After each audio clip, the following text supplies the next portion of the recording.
2009 సంవత్సరంలో శాసనసభ ఎన్నికలు జరిగినాయి. ఎన్నికల తర్వాత ఓట్ల లెక్కింపుకు నెల రోజులు సమయం ఉండే. మేము అప్పుడు అన్ని లెక్కలు వేసుకున్నాం, తప్పకుండా ప్రభుత్వం వచ్చేటట్టే ఉందని. మరి ప్రభుత్వం వస్తే మంత్రులు కావాలనే కోరిక కూడా ఉంటుంది కదా.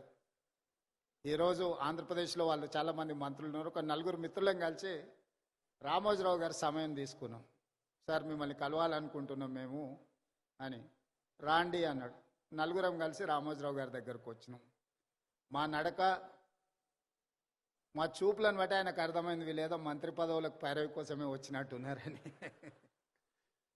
భోజనం పెట్టి కూర్చోబెట్టి, మేము అడగని కూడా అడగలే, వారే మొదలు పెట్టారు రాజకీయాలు, ఆ విధంగా ఎన్నికలు, ఫలితాలు ఏ విధంగా వస్తాయి అనేది విశ్లేషణ ఒక రకము.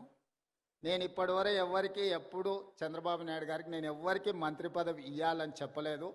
నా దగ్గరికి ఎవరు వచ్చినా మంత్రుల కంటే కూడా ఎమ్మెల్యేలకు బాగా రాణిస్తారని నేను సూచన చేస్తూ ఉంటాను. మీ నలుగురికి కూడా అదే సూచన అని వారు మాకు, అంటే మా మనసులో ఉన్న మాటను గుర్తించి, అంతకుముందు బయట చాలామంది మంత్రివర్గం అంతా చంద్రబాబు నాయుడు గారు, రామోజీరావు గారు చిట్టి పంపిస్తారు, చంద్రబాబు నాయుడు సార్ మంత్రివర్గాన్ని ఏర్పాటు చేస్తాడని బయట చర్చ జరుగుతుండేది.